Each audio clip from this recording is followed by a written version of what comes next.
Here, let me ask you, just as the Democrat at the table here, I mean, your guy's losing to him. By voters, right? And by polls. Yeah. I'm not sure what more Joe Biden can do to remind people what is at stake, right? That's the State of the Union theme, soul of democracy, constantly talking about battle for the soul of the country on the world stage. There is a responsibility for everybody else to also take the challenge just as seriously as the Democratic Party is in the White House right now. I mean, I know incumbents in general are not popular right now, but do you ever think maybe we should have a new candidate? No. A new candidate would not have the bully pulpit of the White House, right? Would not have a core of reporters that are covering his every move, which I would ask, as we discuss this here and just let slide that Trump is close enough in age to Biden, and also that Trump's speeches are largely incoherent and have been from the jump. But like somehow that narrative is the Biden narrative here. I do think that the benefit that he has is as we get closer to the day, and as you said, people pay attention, that the difference will become clear. But I'm hanging on to hope here. Yeah, she's hanging on to hope, guys. Hanging on to hope, because according to a new round of polling, and I'm talking about across the mainstream media, from CBS to the Wall Street Journal, CNN, Trump is crushing everybody, okay? And first and foremost, we got to talk about Trump crushing his current competition, which is not really even a competition, the GOP JV team. NBC News Des Moines Register poll. The Des Moines Register poll is taken by Ann Selzer. She is known as one of the best in the business and certainly the authority when it comes to polling on Iowa. So let me show you these numbers. Republican side for the Iowa caucuses. We now have Donald Trump leading with an outright majority in Iowa, 51%. Ron DeSantis, a very distant second at 19. Nikki Haley, 16. Ramaswamy and Christie at 4. We last polled Iowa in October, also with the Des Moines Register. Since then, look at this, Donald Trump's lead. He has added 8 points to his total. DeSantis up a couple. Haley, who had been moving flat. I think it's significant because in the month leading up to this poll, you had Ron DeSantis pick up the endorsement of the governor of Iowa, the endorsement of a key evangelical leader in Iowa, got a lot of press attention for completing a 99-county tour of Iowa, had a Fox News debate against Gavin Newsom in front of millions of Republican-leaning voters, and was part of that fourth Republican debate last week that Donald Trump wasn't in. So for all those things that we thought might be giving DeSantis a boost over the last month, it is Trump, despite not participating in the debates again. It's Trump who's made the big gains. Trump who's moved to 51% in this Iowa poll. Just a couple other numbers we can show you behind this. These are evangelical voters in Iowa. Remember, Donald Trump finished third with this group in 2016 when he ran in Iowa and lost. Now he leads it overwhelmingly, exact same number as what he gets overall. Evangelicals could make up 2 out of every 3 caucus goers in Iowa. That was the case the last time around. Where Trump really turns it on, though, it is first-time caucus goers. This tends to be a younger group overall. Look at that, 63% of folks who say for the first time they're going to go to a caucus are rallying behind Donald Trump. You see that, you heard that, okay? All that Ron DeSantis did, okay? Just for Trump to increase his lead by 8 points. That's how Teflon Don is, bro. That's how Teflon this man is. It don't matter, dog. This is why I try to tell people, it don't matter. Right? It don't matter. Trump is going to win. Okay? Trump is winning. Okay? Not just the GOP JV team, but he's also crushing Biden, right? He's crushing Biden across the board, too. At this rate, he might get skunked. Okay? He might get skunked. Who knows?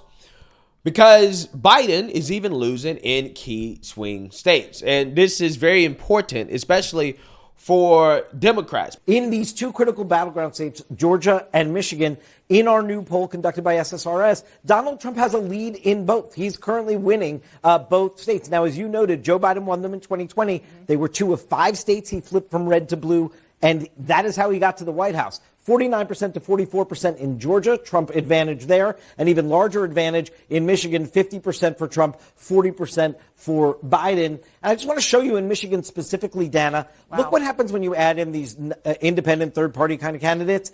Trump's number goes down too, but Biden's number goes down real low. So 39% for Trump, 31% for Biden. RFK Jr. pulling 20% in Michigan. Cornel West getting 6% right now. That, in addition to Donald Trump having some strength, clearly, this is another threat coming at Joe Biden from another direction. Yeah, I mean, just look at those two numbers. There's only an 11 percentage point difference between Joe Biden and RFK right now in the important state of Michigan. Yeah, I mean, that's right now, a snapshot as our all polls. Good point. Yeah, so you see that, you heard that. Okay, now what is the takeaway from that poll?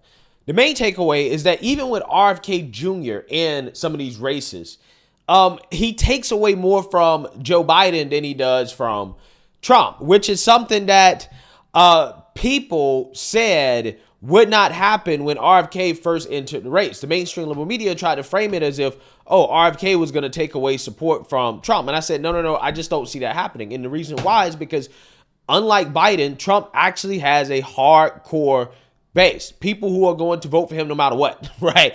And Biden doesn't have that. So who is likely probably to lose more voters? It's probably going to be the guy that doesn't have the hardcore fan base, okay? And that is what we're seeing happening, is that even with RFK in the race, Trump is still leading Biden. And it seems like RFK is hurting Biden more than Trump. At the end of the day, RFK is a Democrat, right? People have to remember that, okay? So with that being said, again, when you look at the national polling, it's looking very red, right? Most polls, at least for the past month, have shown Trump winning in the general election against Biden. Again, the polls are actually really he's starting to break away now. Okay, he's starting to get outside of the margin of error, like this Wall Street Journal poll. Trump is up 4. Margin of error 2.5. Emerson, Trump is up 4. Margin of error 3. So again, these are some solid numbers. I mean, look at this one. The Messenger, Harris X, margin of error 2.2. Trump up +6. So he's winning outside of the margin of error, right? That is how much Trump is just dominating right now, right? Which means that these polls are pretty damn accurate. And historically speaking, Republicans don't win the national vote. Like, they don't win the popular vote, okay? And because of that, the fact that you do have a Republican winning the national vote, that indicates that it's probably going to be a landslide victory, okay? Because Republicans usually have to win with the Electoral College. Again, if a Republican wins the national vote, the actual popular vote, yeah, it's over, right? For certain, the Republican is going to win the Electoral College, which, again, this is why these swing state polls are so important, and they're essentially matching up with the national poll. So with that being said, again, why is Biden doing so terrible? Well, it's because his job performance is so poor, right? He's done a terrible job as president. This country is currently falling off of a cliff, okay? Inflation is out of control, and voters are just not falling for the let's piss on their leg, tell them that it's raining Democrat propaganda anymore. Our new CBS News poll says the most important challenge facing the country is inflation, with 7 in 10 Americans disapproving of President Biden's handling of it. Next, immigration at the border. And that issue is keeping a foreign aid package with badly needed support for Ukraine and aid to Israel tied up in Congress.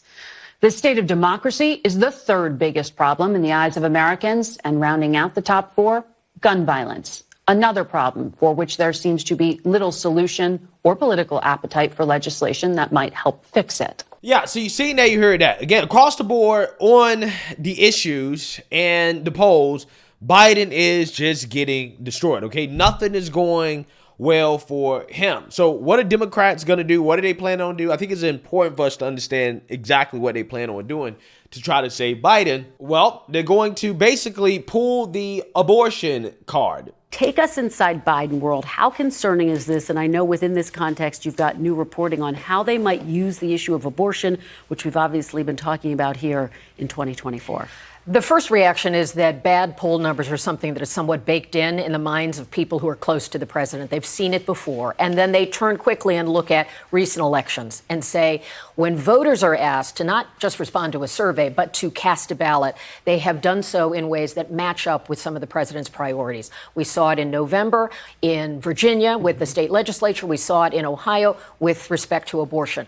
On abortion, the new reporting is that the campaign will more aggressively tie Donald Trump to every instance in America where there is a restriction, a ban on abortion, when there is abortion in the news. You were talking with Senator Romney about the Texas case. To say Ken Paxton, the state attorney general there, was endorsed by Donald Trump. And so they want to link Trump in every way to the change in people's lives with respect to abortion. And to then say that is the kind of position you would have when Donald Trump talks about day one, being an authoritarian, a dictator. They're saying day by day he's becoming more autocratic. And so if they look at something practical like abortion, that's a way to get at it. Democracy might be more theoretical for many Americans. And so abortion is a way where they can link him to that day by day. Yeah, so you see that, you heard that, okay? What Democrats are going to do, what they're planning on doing, is pulling the abortion card, okay? Which, I mean, to be quite honest with you, I really don't blame them, right? Because at least for the past two, midterm elections, right? The one that happened in 2023 and in 2022, that is the Achilles heel of the Republican Party right now, okay? Republicans are winning across the board on virtually every issue except that issue and maybe climate change, right? But, unfortunately for Democrats, people don't really vote based off climate change the way that they vote based off abortion, because apparently abortion, that issue is what motivates women to go out and to vote, okay? And what happens is that you get 60 to 70% of single women voting Democrat, and that basically wipes out the fact that everybody else outside of that demographic group votes Republican, including married women. But again, it's this issue right here that Trump's really going to have to come up with an answer for, because I do believe it's a real threat. Now, before, Trump was criticized for essentially saying, look, I'm not for a 6-week national ban. He thinks that was a bad political move by DeSantis, which, I mean, he's right. It was a bad political move. Okay. And, it hasn't hurt him in Iowa, right? Like the state that you would think that saying something like that would actually hurt him, it didn't hurt him. His poll numbers actually went up more than DeSantis, who's leaned into this issue. In fact, I would argue that DeSantis signed that 6-week abortion ban in Florida in the middle of the night because he didn't want anybody to know about it, knowing that he would run for president, and he was banking on him signing that 6-week ban, winning over voters in Iowa. And apparently that 6-week ban, apparently according to the polls, didn't really mean that much, right? They're not rewarding DeSantis the way that you would think on this issue, which tells you everything you need to know about this issue for Republicans, which again is why they need a real answer for it, because this issue could single-handedly determine the outcome of the election. So with that being said, I think one of the answers probably lies in his selection for VP. And one of the reasons I say that is because the only person that is basically doing better than Trump against Biden in the GOP field is not Ron DeSantis, which was a lie that we were told that DeSantis is more electable than Trump. Again, just turned out to just be absolutely false. Okay. But Nikki Haley actually is polling better than Trump against Biden in these polls. And I think that abortion is probably part of the reason why. Take a look. In 2024 politics and polls, Wall Street Journal poll shows that Donald Trump has dominated the Republican field at 59%, a nearly 45% lead ahead of Nikki Haley and Ron DeSantis, who are roughly tied for second place, as you can see right there. But those same polls indicate that Nikki Haley is the candidate in a general election who can beat Joe Biden in a landslide. She does actually better than Donald Trump in a general. Yeah, so you seen that, you heard that. Okay, now, I know it's very hard to believe that Nikki Haley is beating Biden by 17 points. I mean, for as bad as Biden is, okay, the fact that Nikki Haley is crushing. I mean, and she's crushing consistently in these national election polls against Biden. It needs to be investigated, right? I'm not sure if this is fake polling to try to boost Nikki Haley's numbers because obviously she's the establishment pick. I just can't wrap my head around the possibility of that many people supporting Nikki Haley, right? Her being that popular at the national level. Okay, so I don't know if the polls are fake. Maybe they are, but if I assume that these numbers are fake, then I would have to assume that Trump's numbers are fake. So I'm just going to assume that they're real. Okay, and as far as the Republican primary numbers go, Nikki Haley doesn't have much of a chance of beating Trump as of right now. So it's really not that big of a deal. But I think it does tell us about the key to victory for Republicans in 2024, which is this issue, right? I think that Nikki Haley and the first answer that she gave in regards to abortion on the GOP debate stage, the first debate, I think honestly that kind of solidified her support at the national level. Because if you poll the whole country, it seems that essentially what the country really wants is a pro-choice Republican, which is, you know, kind of what Nikki Haley low-key tried to present as the realistic policy option. While she is personally pro-life, she says, look, we're not going to get 60 Republican senators to enact an abortion ban. We're just not going to be able to get it done. Let's not, ban contraceptives. Let's not talk about all of these like fringe issues that the mainstream liberal media uses as a way to smear us. Okay, issues that we easily lose on. Let's just not even act like we have the power to do these things, right? Like, and she's right. Republicans realistically are not going to have the 60 Senate majority that they would need to actually enact a national abortion ban, even if they wanted to. Okay, so Nikki's answer was politically smart. And I think what is happening is that you're saying that maybe independents, right? Maybe even some Democrats as well too, feel comfortable voting for a woman because they feel like because Nikki Haley is a woman, she's not as much of a threat to their so-called abortion rights as a man. Like, I literally think that that's probably what's happening, right? That's the only explanation in my head that I can come to outside the polls being fake of why Nikki Haley has so much support. But it makes sense, okay? Because the polls are saying that from the economy to immigration, the American people want conservative solutions. Now, when it comes to foreign policy, that's a little bit of a mixed bag, okay? I think that the country is probably more in the middle on those issues when it comes to Ukraine, when it comes to Israel, in which, Nikki Haley is pro-establishment on those issues. So I don't think that really hurts her too much. It probably is a net neutral, right? In the sense that, again, there are people that do support continuing to fund Ukraine. There are people that do support giving Israel an unlimited amount of money, right? There are people that do support that, unfortunately. So all that is to say is that Trump, when it comes to picking VP, he's probably going to have to end up picking a woman. And I know that people hate identity politics, et cetera, et cetera, et cetera. But it is extremely important for Republicans to get this issue right. Okay, I'm so serious. Okay, it really comes down to winning. The vice president is not that important. Okay, evidenced by the Biden administration. Okay, the vice president is not that important, right? Like, Kamala does nothing. Okay, the vice president has as much power as the president gives the vice president. So I'm not saying that Trump should pick Nikki Haley from a policy perspective. From a policy perspective, no, he should not pick her. Okay, but from winning an election standpoint, it either has to be somebody like her, and let's hope that she has no power. She's just there as a Kamala Harris type figure. You're here to get votes, right? You're not here, to actually, have an impact on my policy or my agenda. No, you're just here to get votes. But then again, who knows? Nikki Haley might be the type to try to stage a coup or something. But regardless, it either have to be somebody like her or it has to be some other woman that can talk about that issue in the right way. Because that is going to be the key to winning. Okay. And I think what you're seeing in the polls is the path that Republicans should take when you're talking about whoever the nominee is in their VP. They're going to have to get somebody that can win on that issue because that's what Democrats are going to gun for.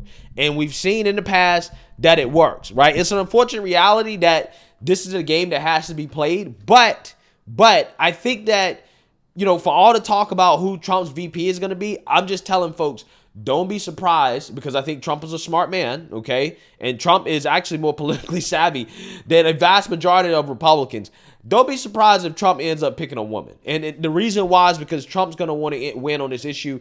He knows that this issue is the key to winning, and he's not going to screw it up. So I think that Trump's going to end up picking a woman literally because of this issue. And people, just be prepared. Be prepared to probably, not like to pick, but understand that it's being done for winning, right? Because, again, this is the issue that Democrats are going to focus on. That is the only thing between stopping Trump from getting in the White House, in my opinion. But, hey, let me know what you guys think. Make sure you like, comment, and subscribe. Most importantly, share a Black conservative perspective. Peace.